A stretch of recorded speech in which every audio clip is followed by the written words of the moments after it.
¿Qué tal? Buenas noches a todos y a todas. Les saludo desde Intégrate PUC y hoy tenemos el evento País en Juego, que es un análisis del debate presidencial, para el cual contamos con Fabiola Arce y Jorge Abanto.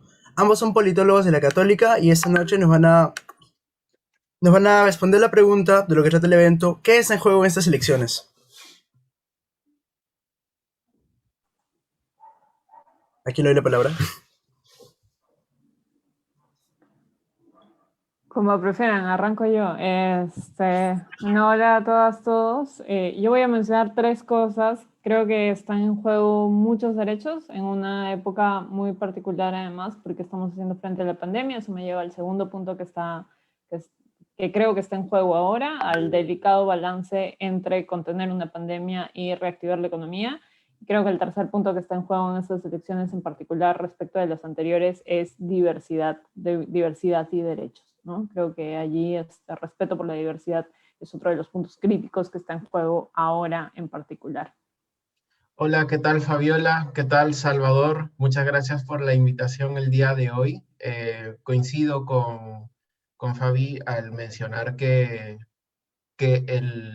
lo que está en juego es probablemente la forma como hemos ido adquiriendo derechos, ¿no? Y qué derechos se han reconocido, qué derechos están en peligro de mantener este reconocimiento y qué derechos podrían venir o sea, cuáles podrían desarrollarse en el próximo quinquenio, ¿no? Hemos pasado los últimos 5 años todo tipo de inestabilidad política contemplada en la Constitución, interpelación, censuras, vacancias, disolución del Congreso, referéndums, y sin embargo, ahora estamos ante la oportunidad de elegir a quienes nos van a gobernar en los próximos 5 años, ¿no? Creo que el primer ejercicio, la primera frase que se me ocurre al preguntarme qué está en juego es: está en juego no repetir los 5 años que acaban de suceder.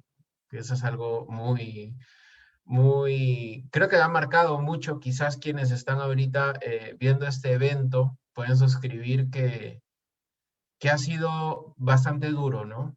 Eso sumado a las condiciones de pandemia, sumado a las condiciones de reactivación económica y al mundo, como estos al mundo cambiante al cual nos estamos enfrentando. Cómo es que eh, los candidatos y candidatas que han presentado sus ideas en estos 3 días nos ofrecen alternativas, ¿no?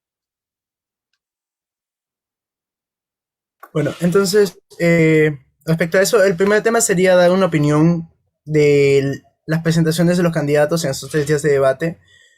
¿Cómo se han mostrado los candidatos para ustedes? Fabiola, por favor. Gracias, Alba. Bueno, creo que hemos tenido unos 3 o 4 grupos de candidatos y candidatas.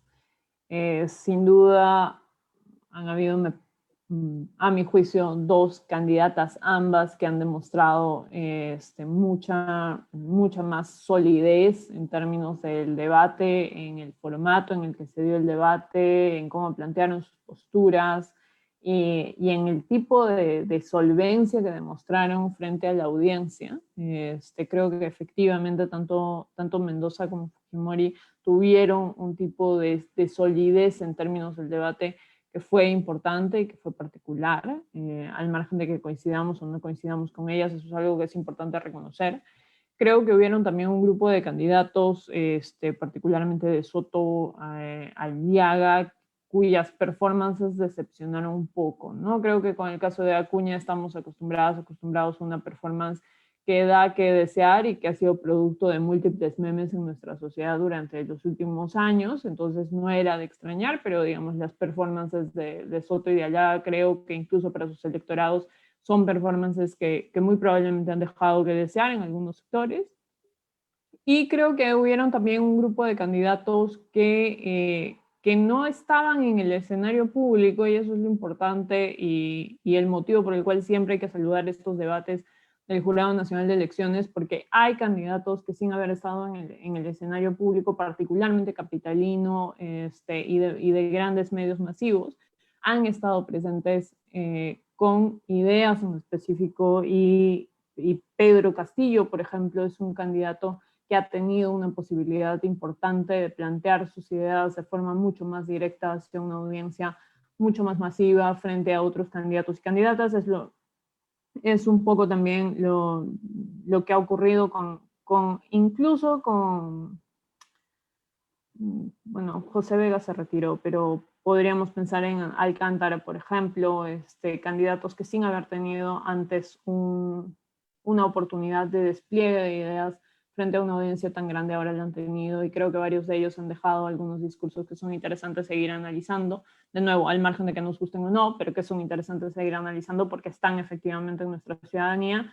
Y bueno, creo que en términos generales, algo que no hay que descartar por el mismo hecho de cómo se dan nuestros debates es, hay que reconocer que haber tenido 3 días de debates, 6 candidatos cada día, es una cosa pues también medio sobrehumana en términos de nuestras elecciones. Es total y completamente absurdo que tengamos que tener 3 grandes debates solamente por el hecho de que tenemos 18 personas que están peleando la presidencia de un país, e incluso con discursos que plantean que probablemente no haya una segunda vuelta, ¿no? Lo cual ya raya pues en la locura, ¿no? En medio del escenario que tenemos.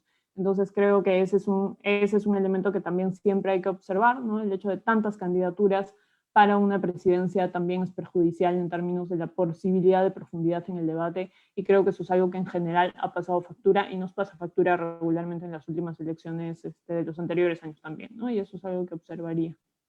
Sobre el último comentario que has hecho, Fabiola, me parece que tendríamos que rescatar que sobre el formato del debate, ¿no? Hemos visto que en estos 3 días se ha aplicado un formato diferente al que se había visto en anteriores ocasiones. Y creo que ha sido positivo. Para empezar, creo que el que tengan los minutos al frente y que ellos puedan, digamos, distribuir, digamos, se les obligaba un poco a distribuir sus minutos para que puedan hacer réplicas, fomentaba mucho la participación, ¿no? Y creo que el formato como tal, creo que para hablar del performance en general, me ha gustado, personalmente me ha gustado mucho, porque ya dependía de los candidatos es que aprovechaban este formato para tener un debate alturado, para tener un debate atomizado, o sea, cada uno lea su discurso y ya, o para tener un debate, digamos, fuera de las reglas, si es que así se lo planteaban, que casi ninguno optó por esta alternativa, ¿no? Eh, pero me parece positivo ese primer punto, que es el tema del formato del debate. Luego, bueno, creo que el sorteo en cada uno de los 3 días nos ha dado escenarios diferentes, ¿no? El primer día, creo que la expectativa estuvo bastante elevada y las candidatas Verónica Mendoza y Keiko Fujimori demostraron la experiencia que tienen en esto, ¿no? En debates y en campañas. Creo que en el primer día el único que no tenía experiencia en debates era George Forsyth, porque incluso Marco Arana ya tiene cierta participación política y ya ha tenido cierto manejo. Así es que creo que se notó también, ¿no? Un poco la falta de experiencia de George Forsyth al momento de, de gestionar sus tiempos, al momento de proponer sus ideas y también al momento de querer buscar bronca, ¿no? Porque en cierto momento, dentro de los márgenes de lo alturado, Forsyth hizo un par de comentarios a Verónica Mendoza y a Keiko Fujimori, y ellos aprovecharon esto para poder demostrar con argumentos sin salirse, digamos, del formato, que, que mantenía inconsistencias, ¿no? George Forsyth. Entonces creo que el primer día fue un debate muy dinámico y creo que la gente estuvo satisfecha porque los candidatos y candidatas que estaban ahí tenían bagaje para poder moverse con soltura, ¿no? El día 2 creo que más bien tuvimos un debate extraño, ¿no? Porque por un lado habían personas con experiencia debatiendo y que son particularmente elocuentes, como Jan Tumala y Daniel Urresti. Tuvimos un abandono del debate por parte de José Vega, extraño, ¿no? Y creo que anticipaba el que puedan usar su candidatura como una crítica abierta a los eventos de noviembre, sobre todo porque su partido fue el que impulsó la vacancia contra Martín Vizcarra. Entonces él menciona esto en su carta de retiro. Ahora es muy extraño, ¿no? Porque él menciona a Antauro Humala en su discurso. Hernando de Soto también menciona a Antauro Humala y su participación más bien no va en el bloque de los que tenían holgura debatiendo, sino más bien en los que estaban, eh, entre los que estaban dándose a conocer, pero él tuvo una estrategia de apelar a su reconocimiento, a su trayectoria de vida. Creo que fue una muy mala jugada, ¿no? Entonces, lo que se refleja, al menos en los medios, es que pecó de soberbia, me parece. Y por último, tenemos estos intercambios, me parece también saludables, positivos, de Pedro Castillo y de Andrés Alcántara, que proponían ideas que creo que a la gente les generó un sentimiento positivo, ¿no? Como que, qué interesante estos candidatos, no los tenía en el radar, pero qué interesante tener este tipo de opciones, ¿no? El último día, que fue el día de ayer, sí fue muy incómodo, creo.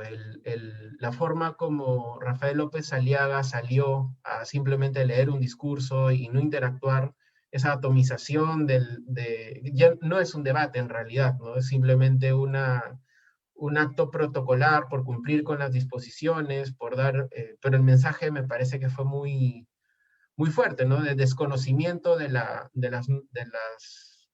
sistema democrático, de poder hablar y tolerarnos. Y creo que eso es algo con lo que suscribo mucho lo que menciona Fabiola al decir de que está en juego la forma como nos estamos relacionando ahora, ¿no? O sea, dentro de lo posible hemos tenido hasta las elecciones anteriores modelos que no planteaban abiertamente un quiebre tan duro del reconocimiento de derechos fundamentales como se los plantea ahora, ¿no? Que igual son implícitos, pero con estos actos no verbales sale a la luz, ¿no? Como no me interesa conversar con los otros candidatos y candidatas. No me interesa eh, más que decir lo que tengo apuntado en mi papel. Entonces ese mensaje es peligroso, me parece. No sé cómo la ves tú. Bueno, no me interesa casi ni lo que dice en mi papel, porque cuando uno de verdad no estaba ni ubicado en su propio papel. Yo creo que mínimamente cuando te preparas para un debate con fichas, lo mínimo que tienes que hacer es saber en qué lugar tienes apuntado qué cosa. Eso claramente no lo sabía, ¿no?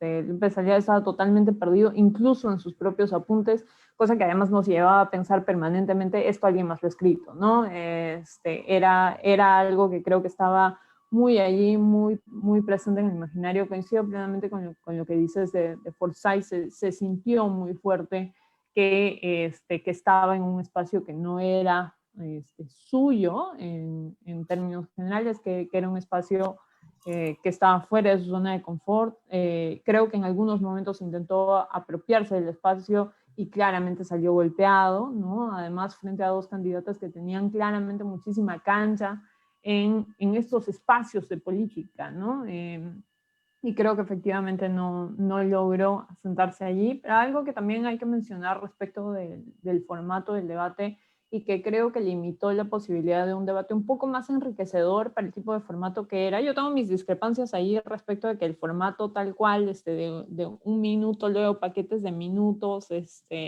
y medios, de la forma en la que los midieron, fuera el más idóneo, pero me parece que estuvo bien, ¿no? Lo que hay que mencionar allí es que es un formato que además se preacuerda con todas las fuerzas políticas, entonces hay allí una suerte de consenso que es importante y que hay que respetar, ¿no? Es el formato que aceptaron las fuerzas políticas y en el que además se les incorpora también.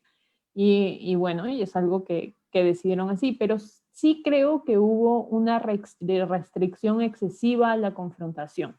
Y eso por parte de Lai, el moderador del debate, creo que fue creo que eso fue particularmente reprochable, ¿no? A mí me hubiera gustado mucho más ver, ver un espacio de, sí, confrontación alturada, por supuesto, pero finalmente algo que permitiera un poco más de confrontación, porque creo que de lo contrario se perdían muchas cosas en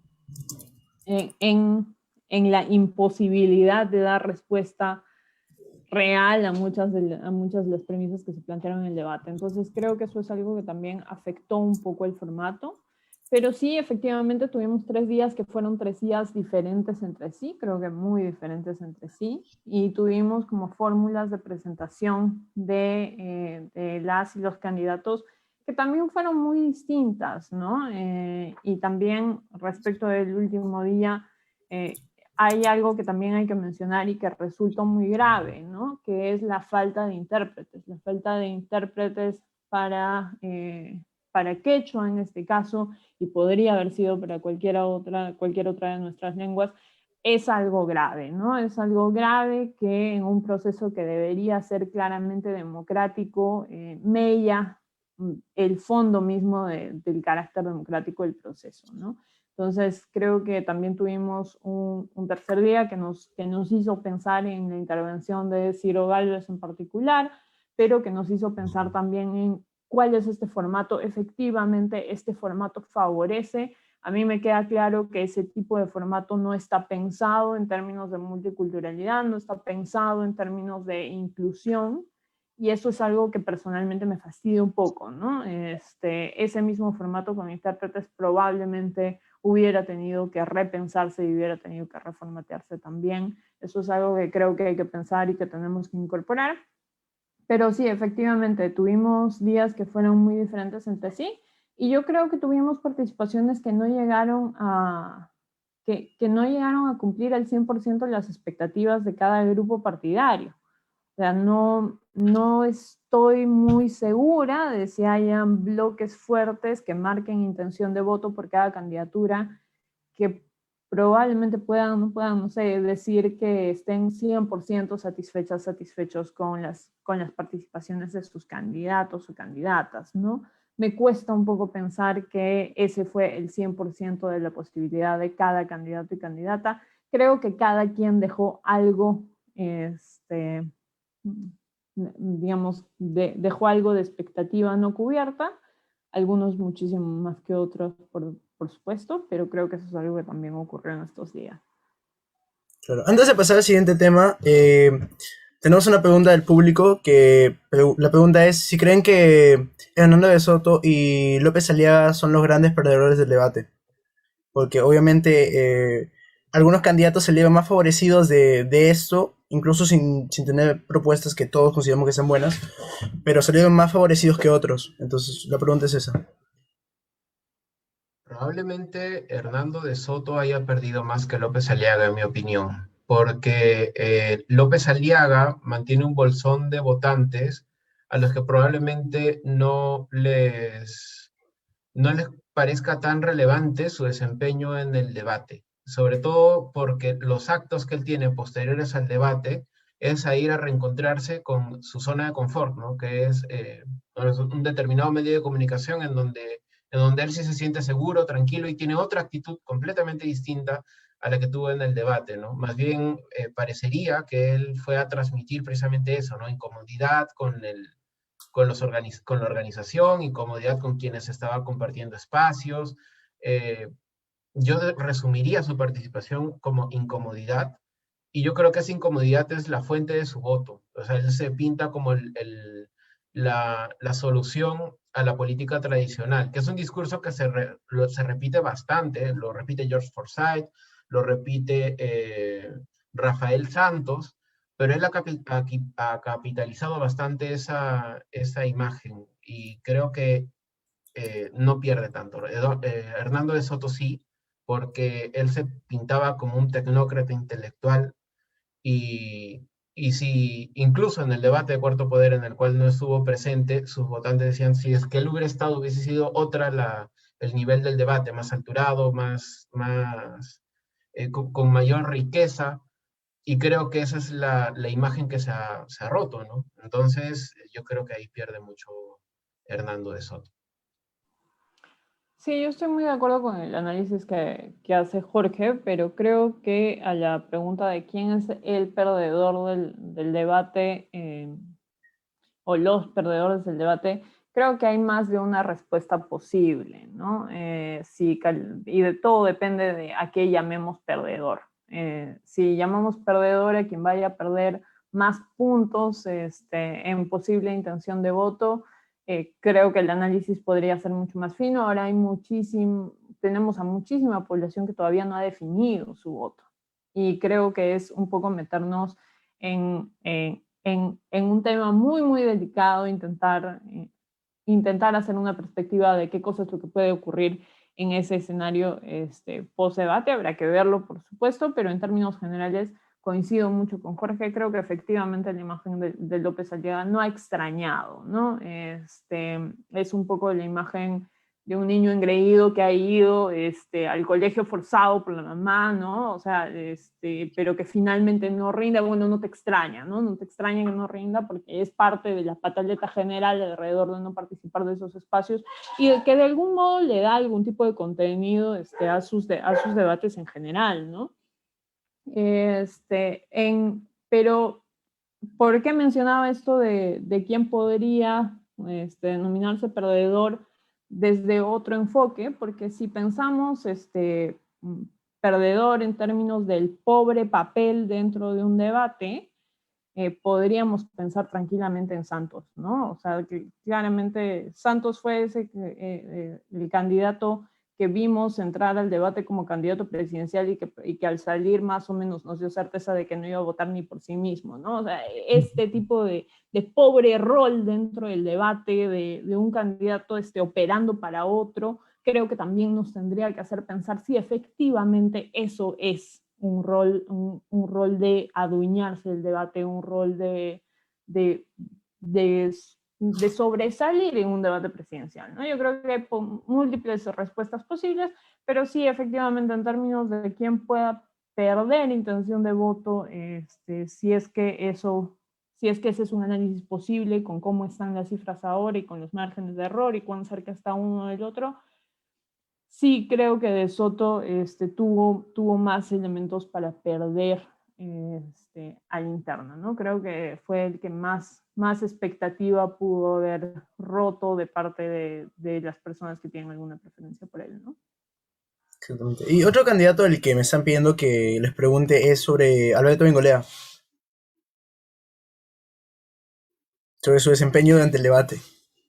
Claro, bueno, Alberto Bengolea es al igual que Johnny Lescano, son ex parlamentarios o parlamentarios en curso que tienen mucha experiencia en oratoria. Entonces creo que manejan muy bien sus tiempos, manejan muy bien la corporalidad.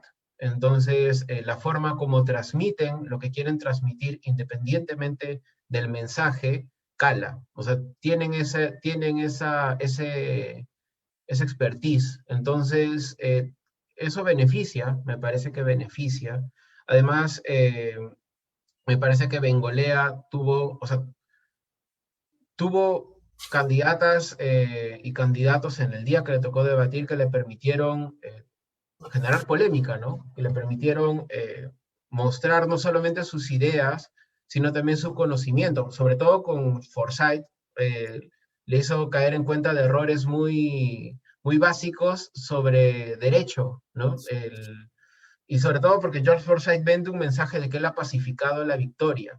Eh, entonces, esa imagen de decir, oye, en verdad, el hurto sí es un delito, te paso la voz, está en el Código Penal, queda mal, ¿no? O sea, tú vas al mensaje directo de Forsyth. Entonces, a nivel general, creo que fue un performance bastante adecuado.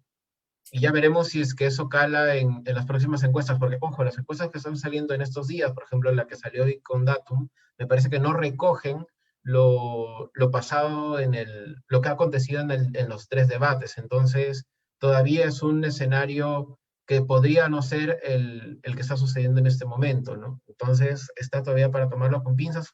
Probablemente tengamos que esperar a las encuestas del fin de semana, que van a ser las últimas encuestas, para poder tener una idea clara, como bien menciona Fabiola, de quién gana y quién pierde en estos debates, ¿no?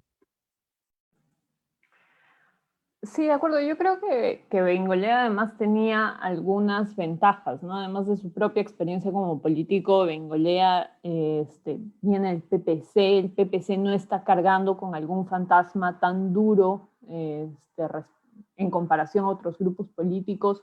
Eso le da una posibilidad de posicionamiento que quizás no tienen otras candidatas y candidatos. Eso creo que le da un punto a favor. Y creo que fue con sus críticas y los fantasmas a los que iba a atacar claros, ¿no? O sea, efectivamente fue con un grupo de críticas a Forsyth que eran claros. Además, creo que eso proviene además de algún análisis previo, ¿no? Él no se metió a criticar absolutamente todo el mundo, criticó a esos con los que más o menos comparte el electorado, lo cual también es astuto. Fue inteligente, creo yo, en hacer eso, y seguramente que eso es algo que también tiene asesorado desde algunos otros espacios, ¿no? Pero también fue con un discurso claro respecto de la izquierda, ¿no? Y además con este elemento de satanización de la izquierda es retraso, la izquierda es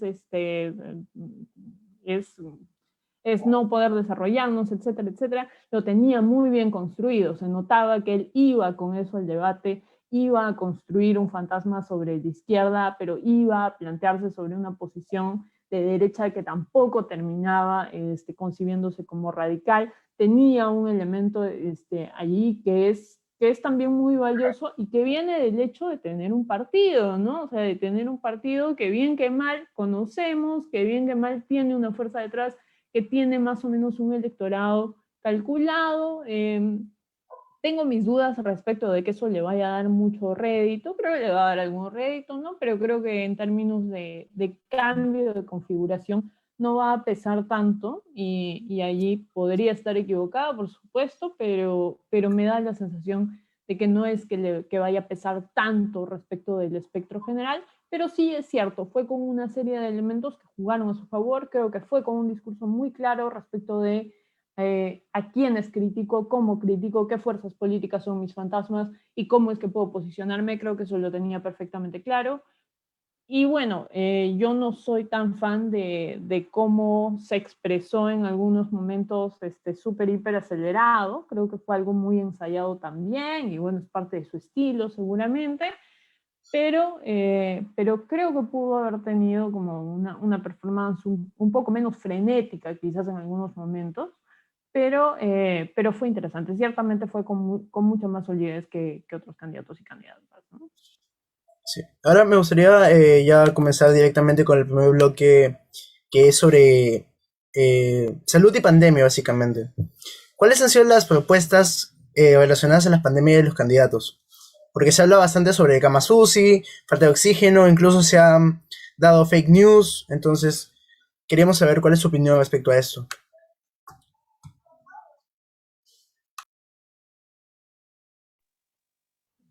¿Comienzo yo? ¿Comienzas tú, Fabi? Sí, comienza tú, Sven. Ok, ok. Bueno, me parece que en los 3 días de debate hemos visto muchas propuestas que podríamos dividirlas en dos, ¿no? Las que están basadas en evidencia y las que están basadas en especulaciones. Eh, Durante el inicio de la pandemia mismo hemos visto que parte del comportamiento humano es comenzar a buscar más información y en un momento en el cual vivimos una sobreexposición de información y no tanto una preocupación sobre la calidad de la información que nos llega, es que nos enfrentamos no solamente a las fake news, sino lo que las fake news han generado, ¿no? Hay diferentes discursos alrededor de cómo manejar la pandemia. Muchos alegan, y creo que ninguno ha ido en contra de fortalecer el primer nivel de atención, que es, bueno, los centros de salud, las postas que tenemos a nivel nacional. No se centran en el cómo, se centran más en que no hemos fortalecido el primer nivel de atención y por eso es que estamos teniendo este resultado en la pandemia. Y ahí es donde ya comienzan el abanico de posibilidades que son muy, muy diversas, ¿no? Desde el incremento presupuestal hasta la implementación de plantas de oxígeno en cada distrito del país, que fue lo que mencionó César Acuña. Son, o sea, hay todo un margen de posibilidades, ¿no? Por ejemplo, vamos al tema de la implementación de las plantas de oxígeno en cada distrito. Es algo deseable, pero no sé qué tan posible sea, sobre todo porque tenemos casi 1.800 distritos en el país. Y además, la demanda que se tiene por cada distrito es diferenciada. Una oferta similar la hizo Ciro Gálvez en el tercer día de debate, pero él menciona la implementación a nivel provincial. Ya eso reduce el número de plantas a instalar y menciona que para Lima, por tener la cantidad de gente que tiene, sí debería ser distrital, ¿no?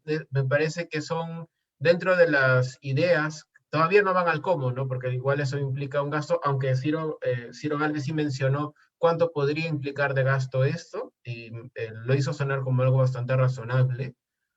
Creo que ahí el abanico también se comparte con muchas fake news, ¿no? El Lescano sale a hablar de que se tiene que solicitar, él habla mucho de solicitar, ¿no? Solicitar el WhatsApp, solicitar eh, varios puntos de agenda, pero en concreto el que mencioné en el debate es solicitar las patentes de las vacunas, ¿no?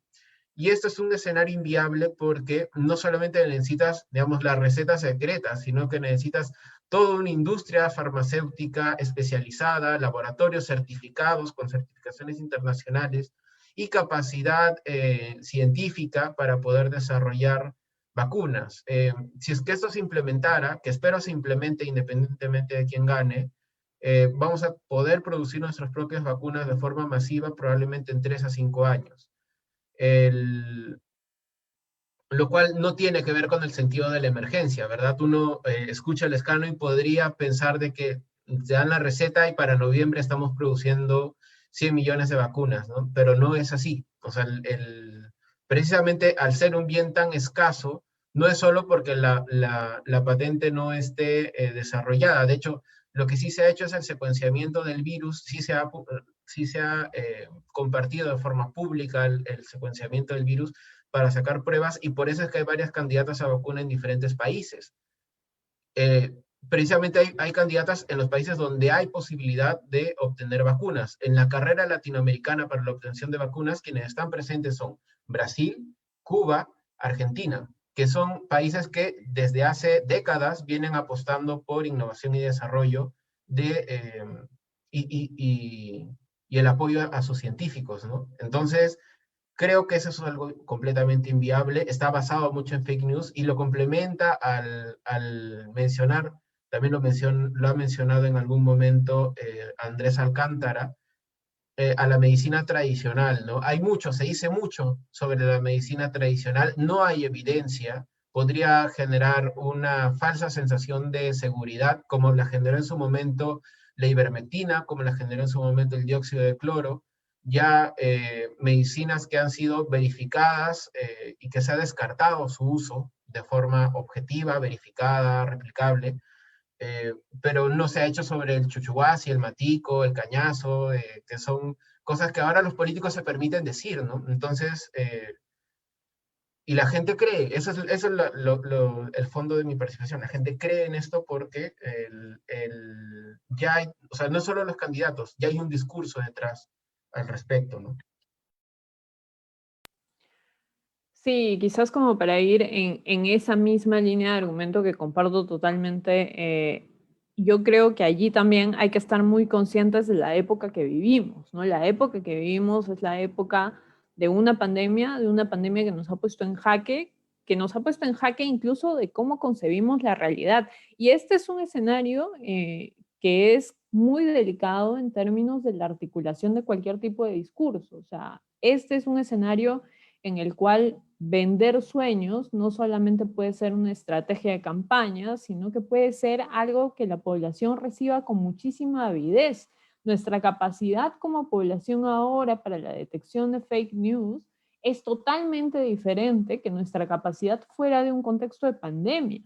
Es muy distinto que recibas una fake news en términos de el consumo de matico puede salvar la vida cuando tienes a una persona que está lidiando su vida, que está peleando por su vida en este mismo instante, que cuando el escenario es completamente diferente, ¿no? Entonces, claro, la percepción respecto de estos discursos también se presta mucho a la construcción no solamente de fake news, sino de sueños, ¿no? De sueños, que yo lo plantearía así, ¿no? Pensar en una planta de oxígeno en cada distrito, voy a subir en un avión y voy a traer todas las vacunas, voy a poner laboratorios en todos los espacios que demuestran algún tipo de innovación a nivel local, voy a hacer la distribución de matico un elemento a nivel nacional, voy a hacer que Sagasti firme todos los contratos para que cuando llegue yo reparta esas vacunas.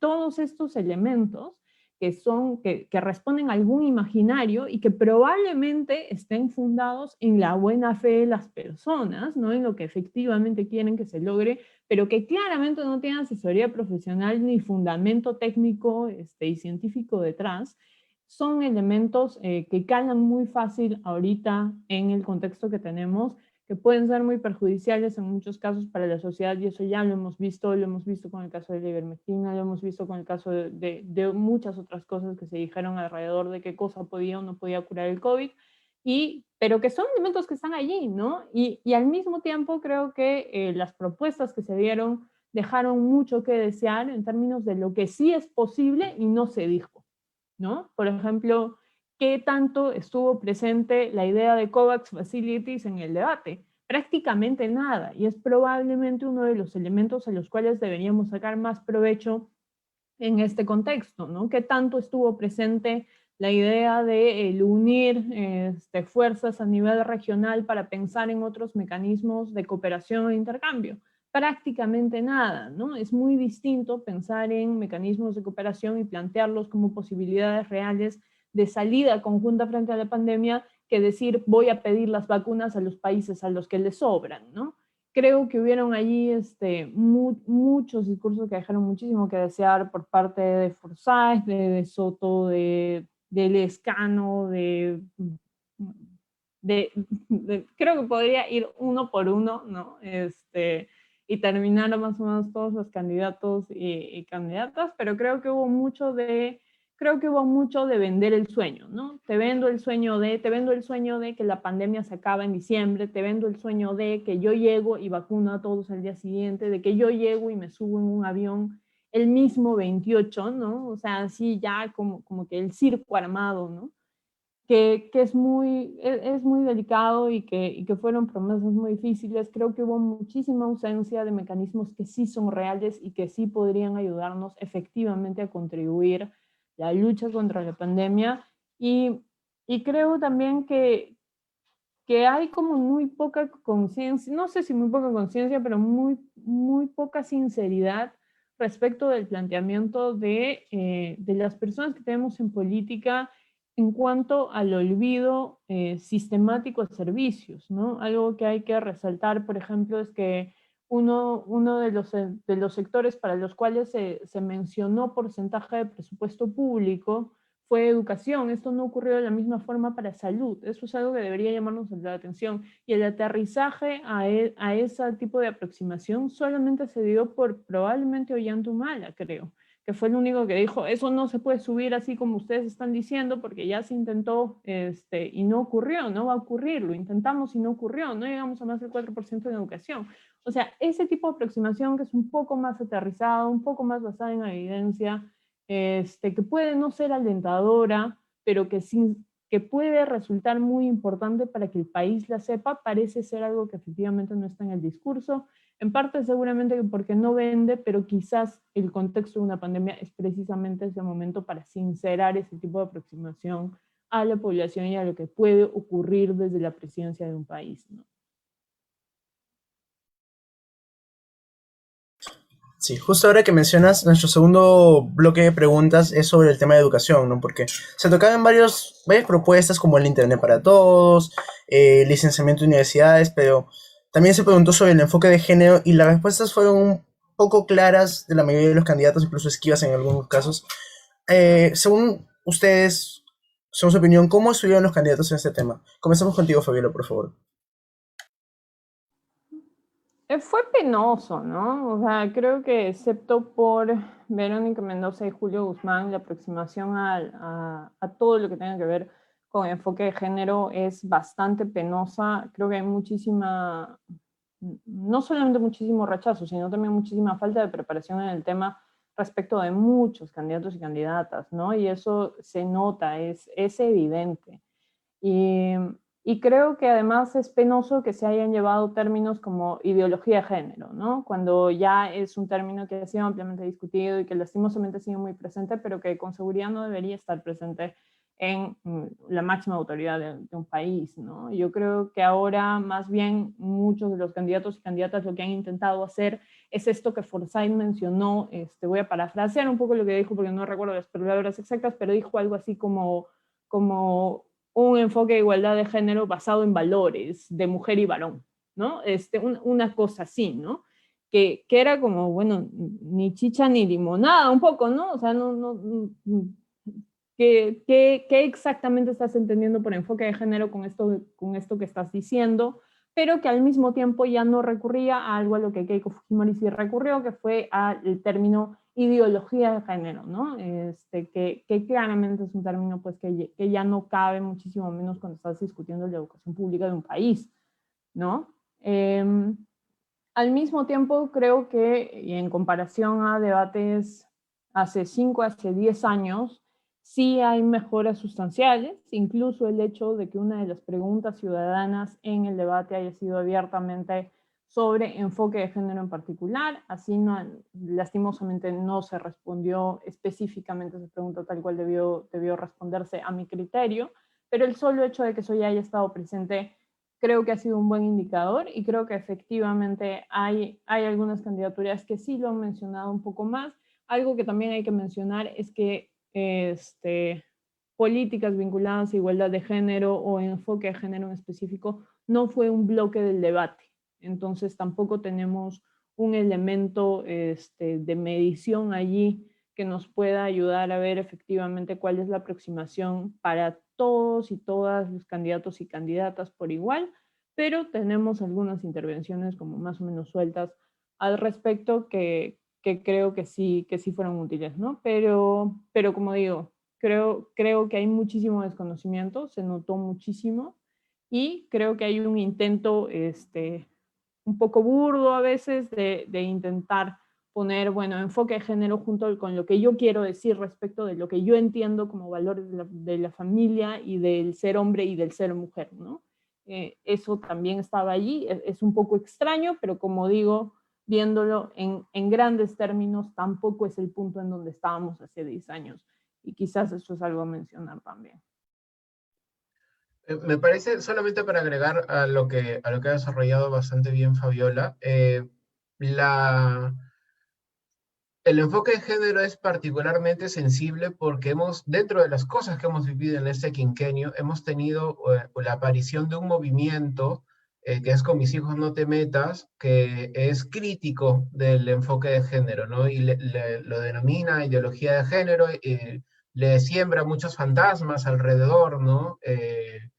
Y creo que se ha visto que este movimiento es representativo y quienes han ido en contra del enfoque de género han querido apelar a ese bolsón, ¿no? Ganar votos a partir de ese bolsón de votantes. Entonces, creo que ahí sí se ha visto una tendencia marcada entre quienes han buscado eh, el llegar a ese tipo de electores, quienes han querido más bien buscar al porcentaje de la población que no está con esos electores, que ha sido, como bien menciona Fabiola, Verónica Mendoza y Julio Guzmán, y aquellos que o sea, no quieren, no quieren perder su imagen de modernos, innovadores, pero tampoco quieren vincularse con la promoción de un enfoque de género, ¿no? Como bien ha sido Bengolé y Forsyth al mencionar ellos específicamente las palabras valores.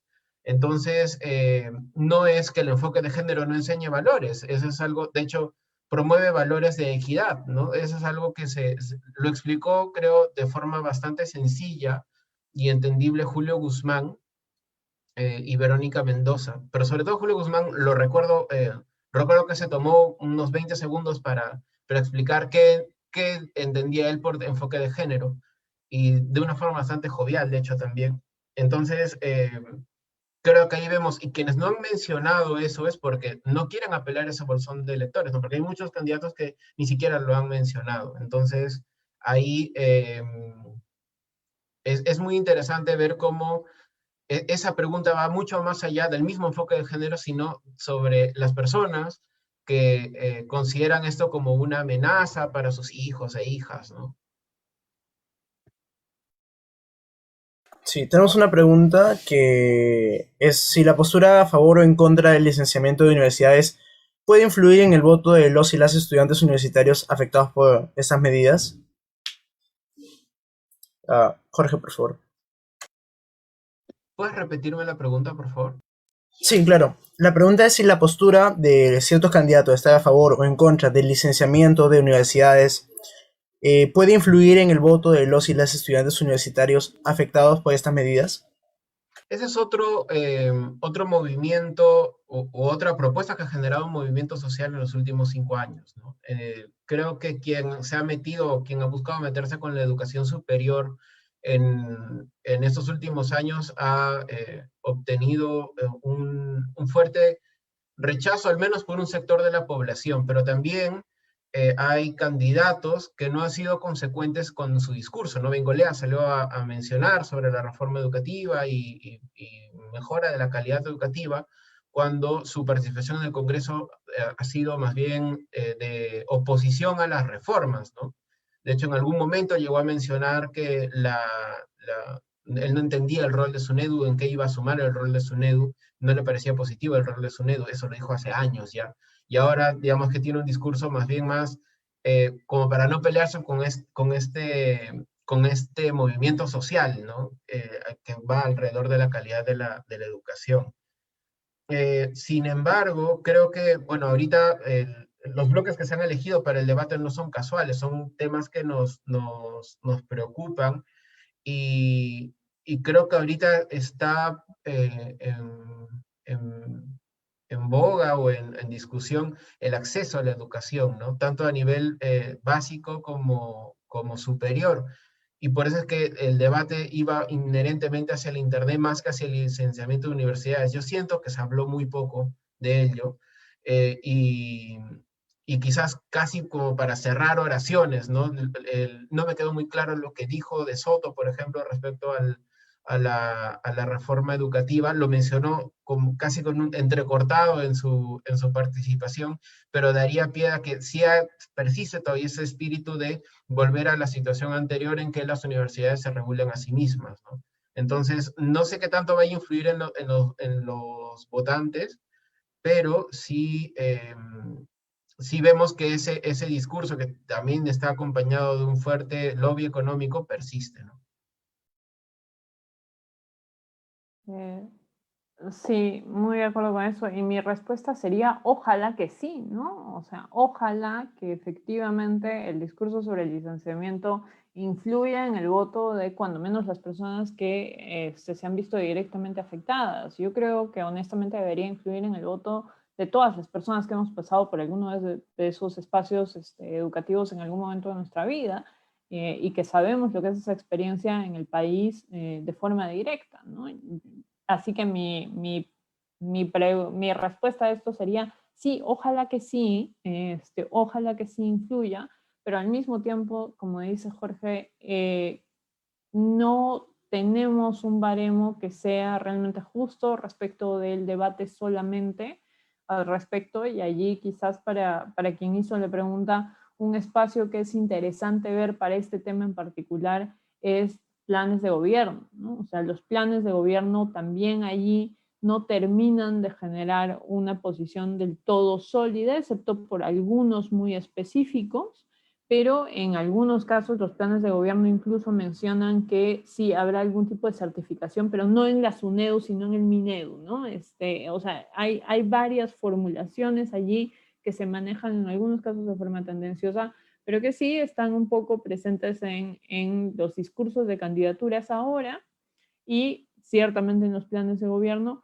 pero no hemos tenido un input suficiente, creo, para determinar si efectivamente esta posición, a propósito de lo que se dijo en el debate, va a tener algún impacto o no sobre cómo se conciba el voto en este sentido, ¿no?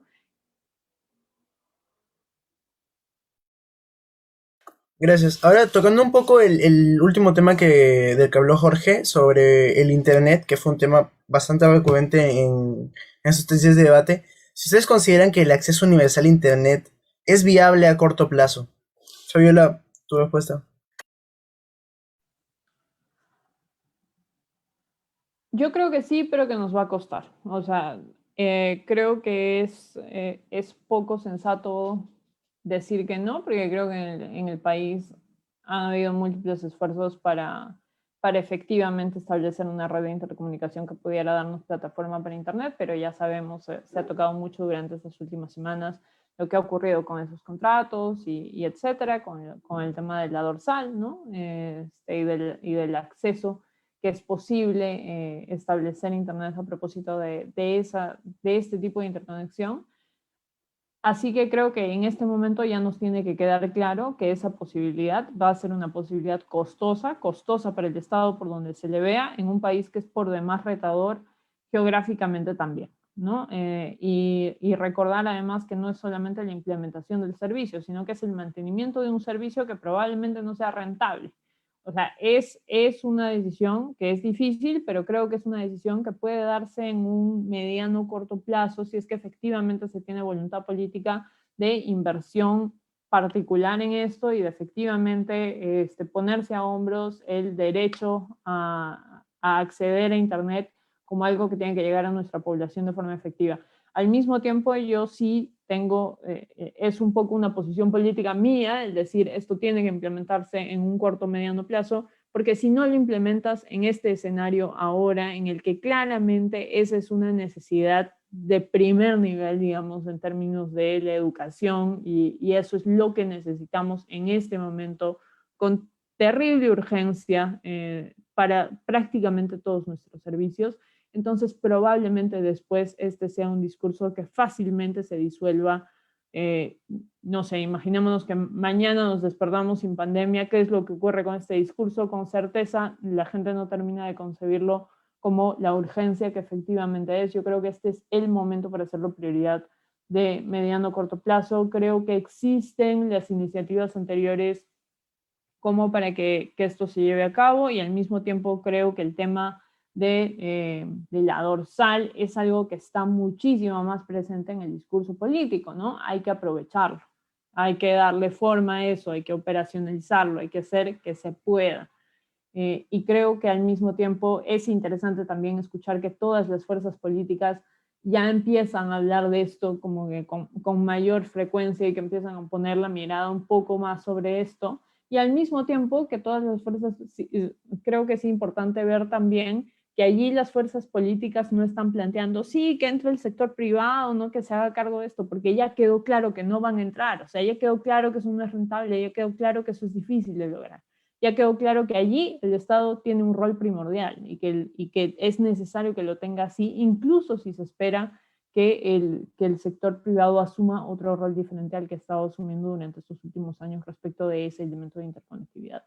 Entonces creo que hay un escenario que puede ser favorable para pensar en esto como una medida de mediano o corto plazo, pero por supuesto nos va a costar, y si no hay voluntad política no lo será ni siquiera en el largo plazo probablemente.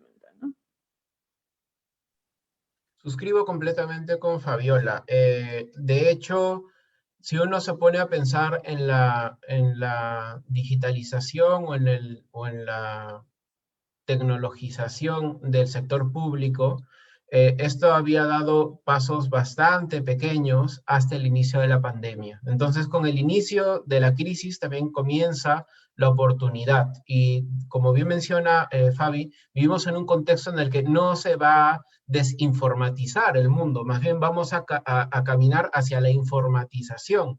Entonces, es necesaria la implementación. Creo que cada vez se va a volver más necesaria y cada vez va a haber mayor interés por parte de los privados para poder ampliar la red, ¿no? Ahora, hasta el 2020 creo que no era tan clara la necesidad y por lo tanto, o sea, esta es una de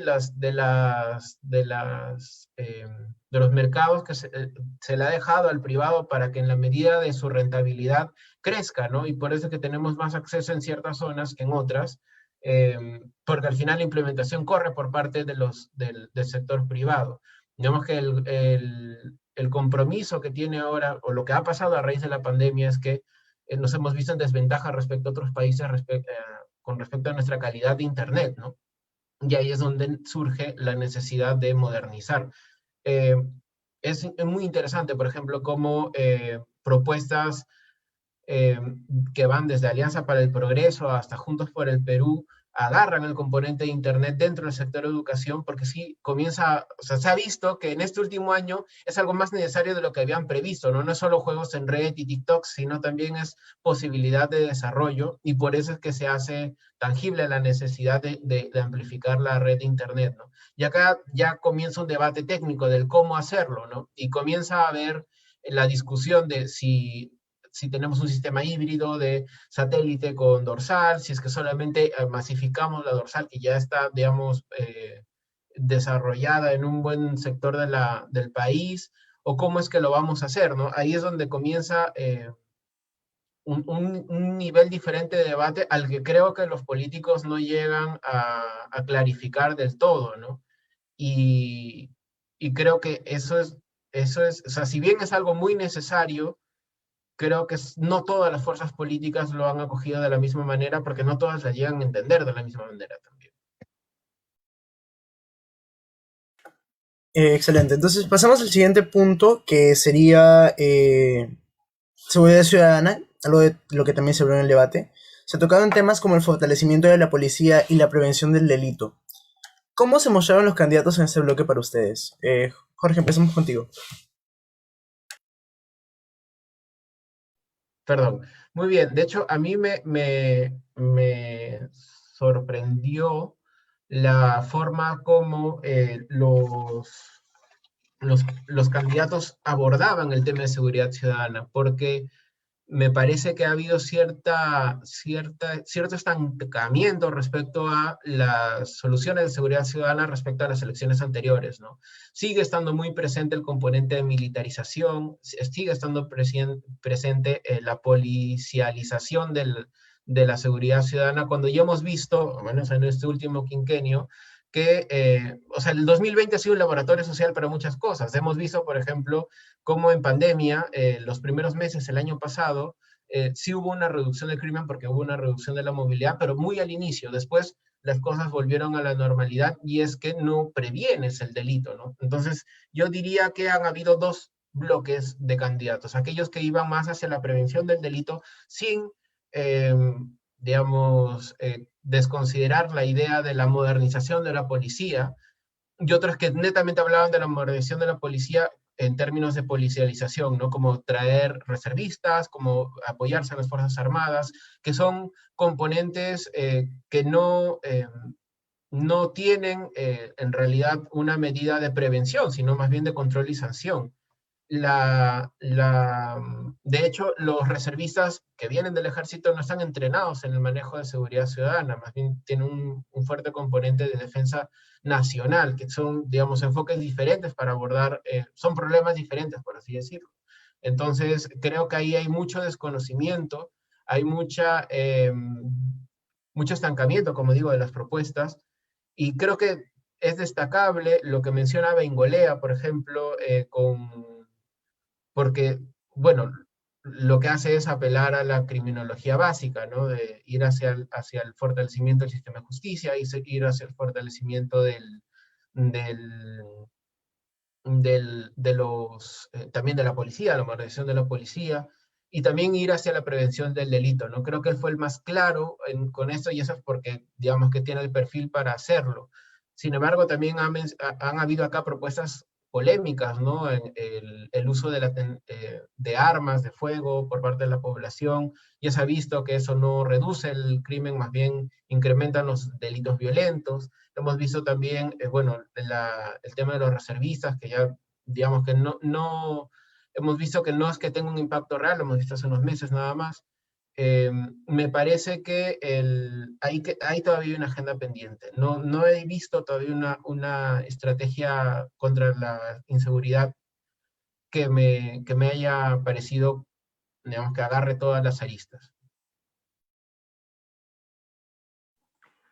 Sí, yo creo que con el caso de seguridad en particular, también estamos en un escenario en el que se pueden vender muchos sueños, ¿no? Y creo que eso es algo en lo que ha ocurrido también en este caso respecto de varias propuestas, ¿no? Que algunas ciertamente son interesantes, a mí me parecía interesante en términos generales que prevención esté mucho más presente, creo que ha estado mucho más presente que en algunos otros debates y eso es algo que siempre hay que saludar en términos generales para todas las fuerzas políticas. Creo que la presencia de Pedro Castillo y Ciro Gálvez hizo que también salga muy fuerte el tema de la participación de las rondas campesinas en particular en los mecanismos de seguridad a nivel nacional. Eso es algo que creo que no hay que perder de vista, ¿no? Hay que tener siempre presente que el enfoque sobre seguridad no puede ser un enfoque capitalino solamente respecto del país y no puede ser solamente un enfoque urbano, eso es algo que es central y creo que este debate trajo algunos elementos también en términos de, bueno, ¿qué es lo que trae la presencia de las rondas campesinas, por ejemplo, ¿no? Cuando se hacían las referencias a se tiene que tomar una serie de elementos como el actuar moral de las rondas. ¿A qué están apelando esos candidatos cuando mencionan eso? ¿Qué es lo que no está atendiendo la seguridad en el país en este momento que sí estaría atendiendo esa alusión? Esos son elementos que son importantes, que creo que hay que cuestionarnos a propósito de este debate y que fueron interesantes en el debate como tal, ¿no? Ahora, el tema de seguridad ciudadana es un tema que era un tema cómodo para algunos candidatos también, ¿no? Urresti y Forsyth, por excelencia, debían sentir como que muchísima más soltura respecto de este tema. Urresti planteó muy, muy claro esta idea que tiene de cambiar el código penal para cambiar el tipo para el caso de robo de celulares, ¿no? Entonces creo que también creo que hay mucha manipulación simplista a veces por parte de muchas de estas propuestas que se nos venden como sueños, ¿no? O sea, cambiar un artículo en el Código Penal no te va a asegurar que mañana no te roben el celular. Efectivamente, en eso propuestas como la que planteaba Bengolea de, por ejemplo, cerrar los mercados de objetos robados probablemente tienen mucho más impacto en términos de cómo funciona la criminalidad, ¿no? Pero no es una fórmula fácil y eso es algo que es importante. Entonces, pensar que en este debate en particular sí estuvo más presente el elemento de prevención, creo que es muy importante, creo que es algo que hay que rescatar del debate y que es bastante útil. Y además voy a decir esto porque creo que fue uno de los mejores elementos de este debate presidencial. Forsyth se puso en bandeja, ¿no? O sea, se puso en bandeja para una crítica muy aguda por parte de Mendoza y de Fujimori. Creo que efectivamente ese fue uno de los mejores momentos del debate, sacarle en cara a un candidato que efectivamente, pues, luchar contra la inseguridad no es salir en chalequito, que luchar contra la inseguridad requiere un posicionamiento moral respecto del tema y requiere que tu población no se sienta abandonada por ti en tu rol de político. Es algo que me parece que fue excelente durante el debate y que con certeza fue uno de los mejores momentos de estos 3 días, ¿no? Sí, tenemos una pregunta del público, ¿qué tanto pesaría para el elector peruano los eventos de noviembre y las opiniones de ciertos candidatos que respaldaron en su momento a la Policía Nacional? Fabiola, empecemos contigo, por favor. Mi respuesta se va a parecer un poco a la de educación. Espero que mucho.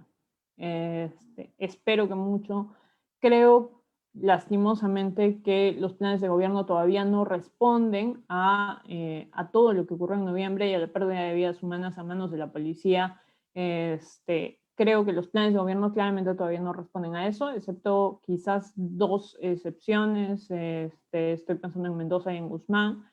pero fuera de esos planes de gobierno creo que no hay algunos otros elementos de reestructura que efectivamente atiendan eso, ¿no? Hay algunos otros partidos que plantean una reestructuración, pero que plantean una reestructuración como lo que comentaba Bengolea, me parece, de asignar algunas funciones al ejército y de mover la policía para otros espacios, o algunos sistemas de incentivos, como el que plantea Guzmán, ¿no? Si contratas 3 serenazgos, yo te pongo otros 3, etcétera, etcétera.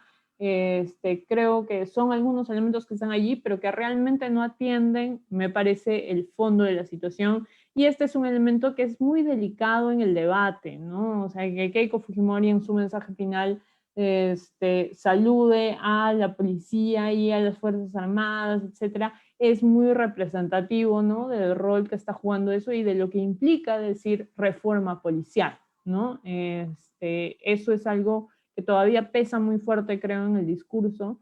Creo que todavía no ha sido bien articulado ni por los planes de gobierno, ni por el discurso público de candidatos y candidatas, pero yo espero que sea algo que pese y honestamente tendría la esperanza de que fuera un elemento que pese muchísimo más, por ejemplo, respecto a Acción Popular, ¿no?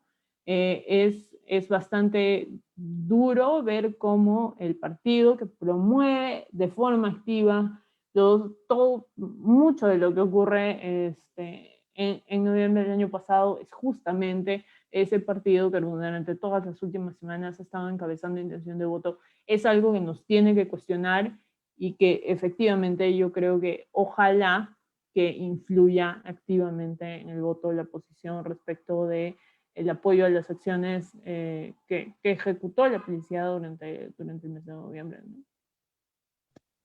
Para complementar lo que menciona Fabiola, creo que o sea, las protestas que ocurrieron en noviembre tenían un propósito, pero evidenciaron un problema que viene ya arrastrándose desde hace mucho tiempo, que es la forma como la policía maneja las protestas sociales, ¿no?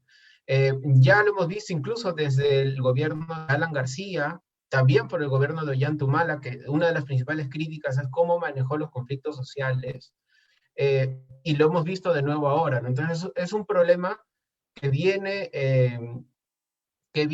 desde hace muchos años y que ha generado polarización en la población. Entonces, cuando hablamos de, digamos, si va a tener una repercusión, o sea, tenemos que contextualizar una repercusión en qué sector, porque por un lado tenemos el sector que critica el accionar policial y otro sector que defiende el accionar policial por más represivo y violento que haya sido. Entonces,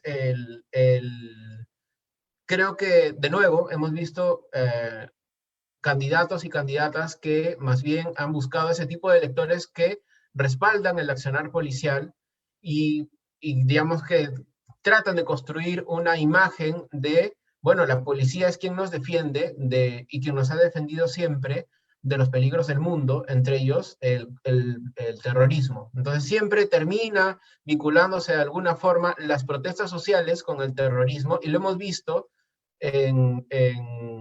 desde la misma prensa durante los días de los conflictos en noviembre, ¿no?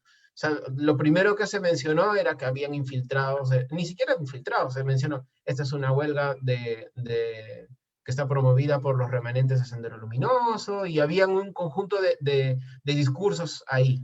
Entonces, yo creo que para quienes participaron de las protestas, es impensable, pero precisamente el apoyo a Acción Popular viene de aquellos que no estuvieron de acuerdo con las protestas, y por eso es que el voto del Lescano termina, o bueno, al menos una parte, ¿no? Al menos el voto del Lescano recibe a ese tipo de personas porque saben muy bien, a pesar de que el Lescano tibiamente ha deslindado de Merino, sabe muy bien que la forma como se maneja Acción Popular es una forma de partido. Entonces, al estar apoyando al Lescano, en realidad no solo lo están apoyando a él, sino están apoyando a todas las personas que estuvieron involucradas en ese episodio. Creo que eso es un escenario de polarización, entonces no podríamos estar hablando solo de una resolución. Solo quiero agregar que así como mencionaba Fabiola, espero que tenga un impacto, aunque el tema es en quién, ¿no? Espero en realidad que genere más más impacto y reflexión respecto a lo que sucedió. Bueno, la siguiente pregunta es, ¿qué tanto creen que los 6 días de debate presidencial que hemos tenido vayan a impactar en las elecciones de este 11 de abril? Empieza tú, Jorge, por favor. Creo que es, citando a un meme conocido del 2020, creo que es crucial y determinante, ¿no? O sea, los debates apelan a quienes están tratando de definir su voto y a quienes no tenían ninguna intención de voto hasta el momento, ¿no? Hay personas que estaban entre uno u otro candidato y particularmente en esas elecciones donde la propuesta política con mayor preferencia no llega ni al 15%, es muy sensible, o sea, porque digamos, el cambio de opinión puede llevar a alguien que está en el 10º lugar al 3er lugar o al 2º lugar. Entonces, creo que el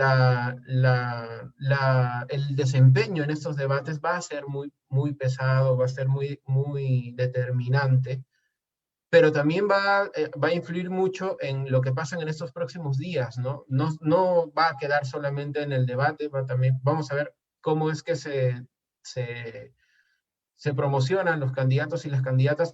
Ha pasado algo, ¿no? En estas elecciones. Hemos tenido ciertas reformas electorales para restringir la publicidad, pero al final la publicidad se ha traducido en las entrevistas, en los programas políticos, y ahí hemos visto la desigualdad, ¿no? Hemos visto candidatos y candidatas que han tenido menos exposición que otros y otras, y esto se ha reflejado en las intenciones de voto en las encuestas, ¿no? Entonces, a pesar de que este mecanismo se hizo para, digamos, que hayan condiciones equitativas de promoción de las principales ideas por parte de los partidos políticos, se ha visto una salida diferente, ¿no? Entonces, creo que el debate ha sido esa oportunidad para aquellos que no pudieron, digamos, obtener entrevistas en los principales canales, etcétera, de poder ser escuchados, de poder ser tomados en cuenta. Así es que, mira, a mí me parece que va a haber una reconfiguración de las preferencias electorales, pero de diferentes frentes. No sé cuál va a ser el resultado. Vamos a estar ávidos de ver las encuestas del domingo, ¿no? Que por cierto van a ser las últimas. Igual, yo creo que la fórmula con cómo vemos el debate es ni sobreestimarlo ni subestimarlo. O sea, yo creo que no podemos esperar ni que toda la población peruana que va a votar en las siguientes elecciones haya visto el debate, ni que ni una persona se haya sentido interpelada por él. Yo creo que en el escenario en el que estamos ahora, en el que estamos cargando con un empate técnico desde hace ya varias semanas, con una gran cantidad, porque no son pocos, una gran cantidad de candidatos y candidatas que están en el margen de error de básicamente todas las encuestas, peleándose cuando menos un segundo puesto y en algunos casos incluso con un primer puesto que no se distancia mucho de los siguientes. Estamos en un escenario en el que claramente el debate debería influenciar al menos algún porcentaje de preferencias en el voto. Y creo que eso es algo que deberíamos vernos venir.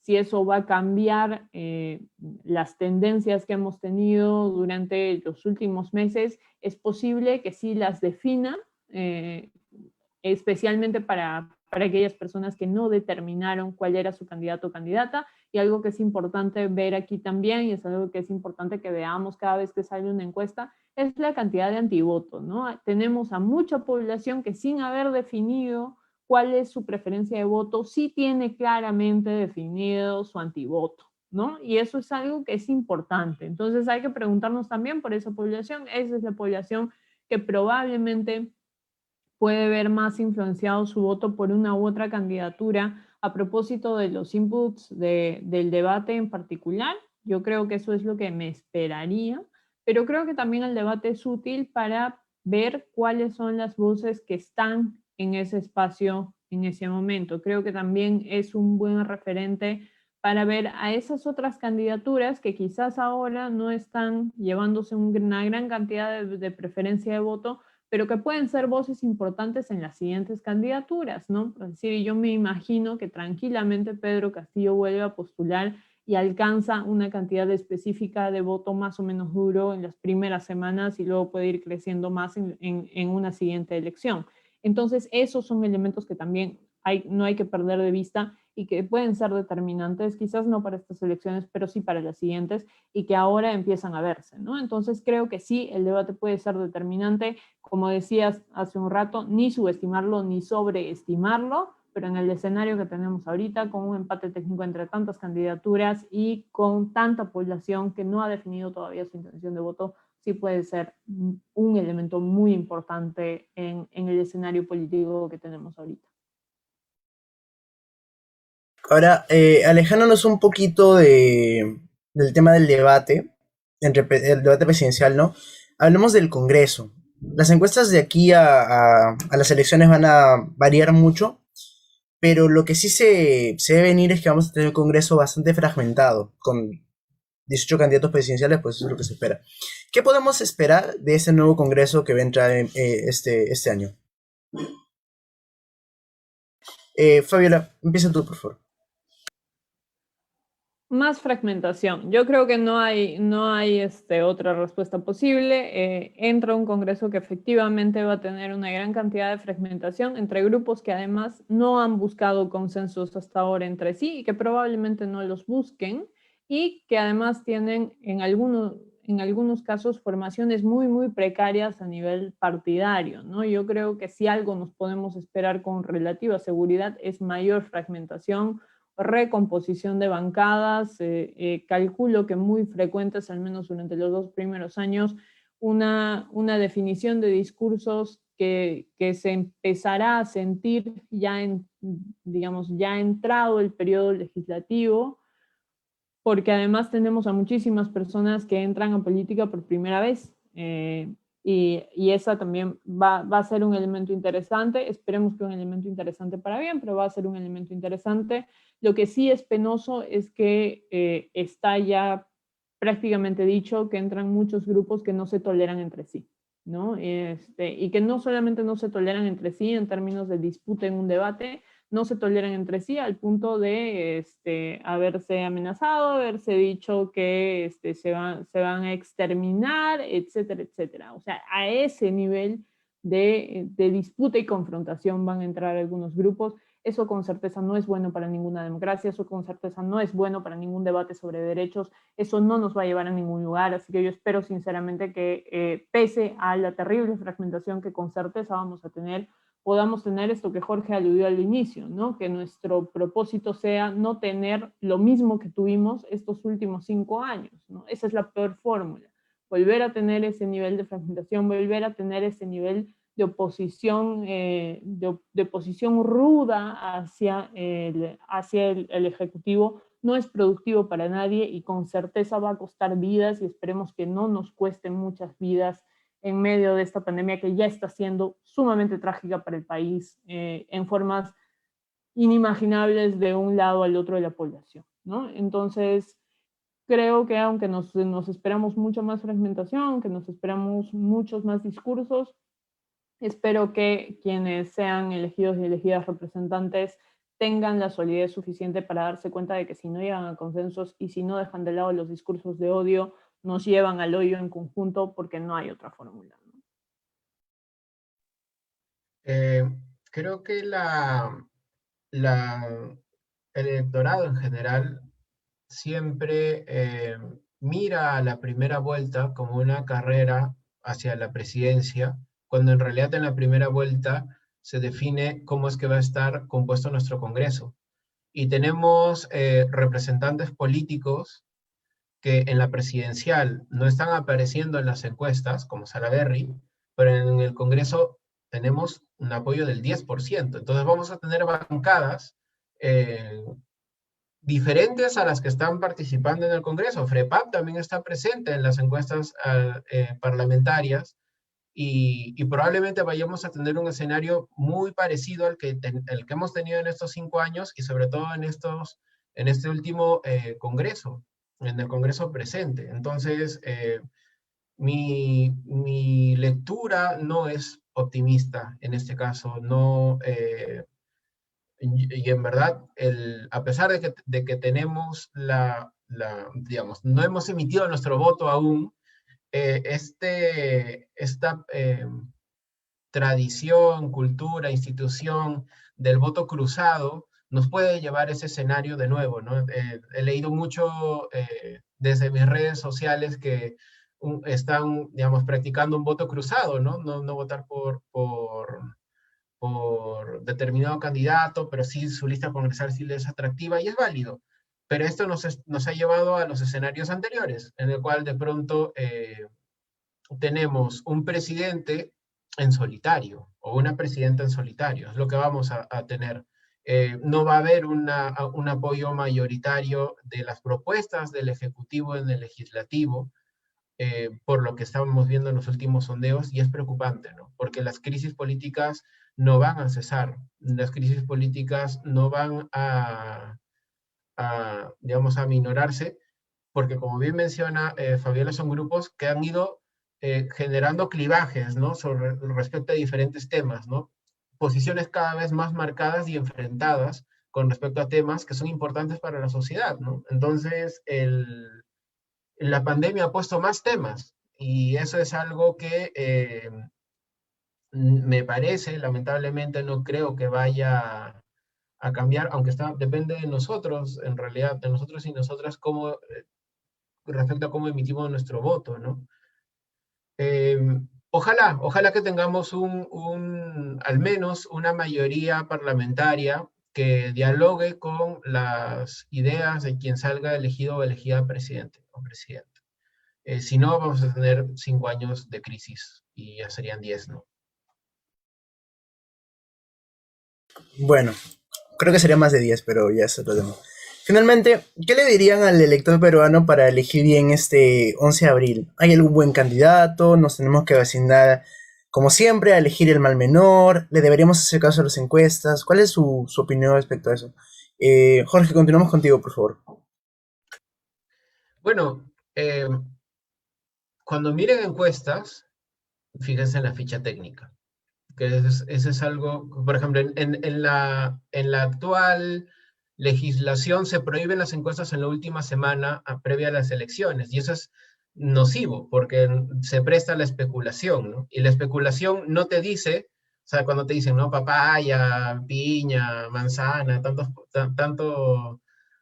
porcentaje, no te dicen cuál es el marco muestral, la técnica de cómo es que se ha obtenido esa información, cuál es la inferencia. Entonces, se presta mucho a la especulación.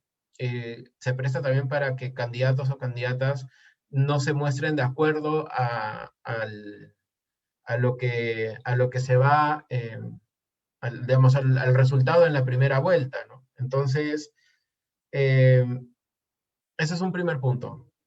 Seamos más sesudos al interpretar encuestas, ¿no? El margen de error, como bien mencionó Fabiola, en realidad posiciona que cualquiera de los 6 primeros pueden pasar a segunda vuelta, o 7 primeros pueden pasar a segunda vuelta, y es más, no sabemos cómo vaya a cambiar el escenario a raíz de los debates. Entonces, eso es algo a considerar. Lo segundo es, creo que como politólogos y politólogas, no deberíamos tomar una posición de decir, este es el mejor candidato o la mejor candidata, porque depende de tus necesidades, ¿no? La idea es que uno se adhiera a la lista con la que siente más afinidad. No tienes que sentir afinidad por todo, pero al menos con la propuesta con la que sientas más afinidad, ¿no? Eso es, digamos, ejercer un voto responsable. Que tu discurso, que tus ideas tengan representación en las personas a las que has elegido para que te representen en el gobierno, ¿no? Entonces, creo que ese sería mi mensaje. No voten no, voten, para empezar, voten, miren quién está más, bueno, tenemos un abanico de 18 candidatos a la presidencia y 22, me parece, 21 al Congreso. voten por quienes sientan que los van a representar más. Al final de eso se trata la democracia.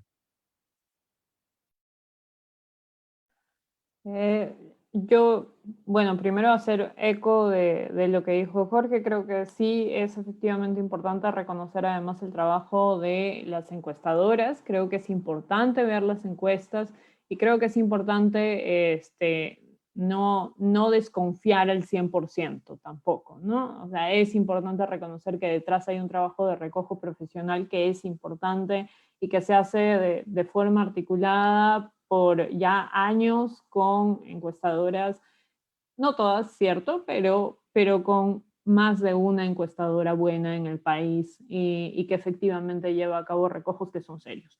Entonces creo que las encuestas efectivamente son una pieza de información que es importante ver, con la que es importante estar al tanto. Dicho esto, no creo que sean la pieza de información que deba definir nuestros votos. De nada sirve que veamos todos los resultados de encuestas si no hemos leído ni siquiera un plan de gobierno. La cosa no funciona así. Entonces mi sugerencia sería vean las piezas de información que son relevantes para la emisión de su voto, vean los planes de gobierno. Para el caso de esta elección en particular, por favor sigan las indicaciones de la OMPE, vayan a la hora a la que les toque votar, intenten no aglomerarse, tomen en cuenta que estamos en medio de una pandemia y que eso sigue siendo importante.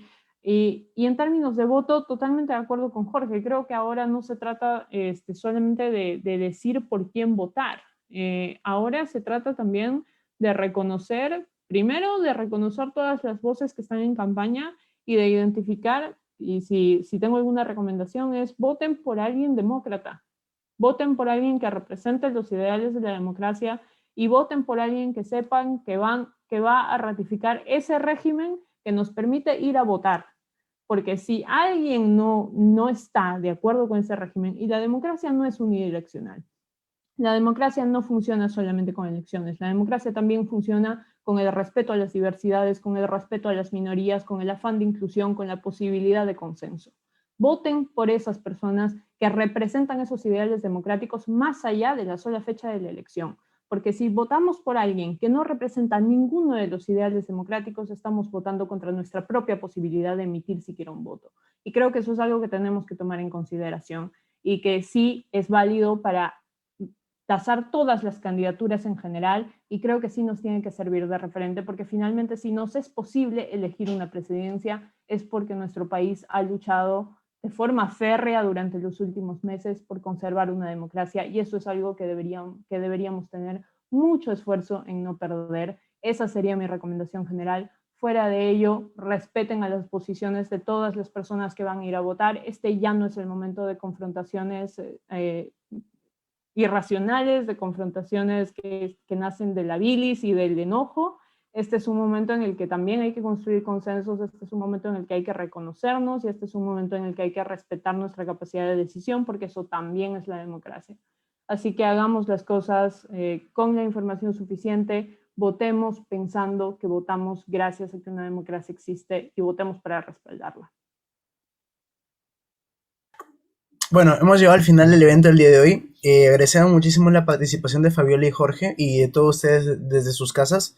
Esperamos haberlos ayudado un poco para su voto este 11 de abril. No sé si tienen algo que decir Fabiola o Jorge antes de despedirnos. Solo agradecerte la invitación y reiterar como bien menciona Fabiola, sigan las indicaciones de la OMPE y nada, ejerzan que el 11 de abril sea una fiesta democrática. Sí, tal cual. Muchas gracias. Gracias a Intégrate PUC que organizó este evento y además saludar el hecho de que desde los espacios de la universidad estén realizando estos eventos. Esto es siempre muy fructífero para toda la comunidad universitaria con certeza, pero también para toda la ciudadanía y eso es importante. Así que saludo mucho esa iniciativa. Y sí, vayan a votar, sigan las indicaciones de la OMPE, tengan cuidado y cuiden al resto también y que sea lo mejor para el país. Bueno, desde Intégrate PUC seguiremos haciendo eventos como este para informar a más personas sobre estas elecciones que tal vez sean las más importantes y venidas de los últimos años. Esperamos volver a encontrarnos para la segunda vuelta con Jorge y Fabiola si están disponibles y si pueden, para analizar a quién será nuestro o nuestra próximo presidente del Perú. Muchas gracias y hasta luego.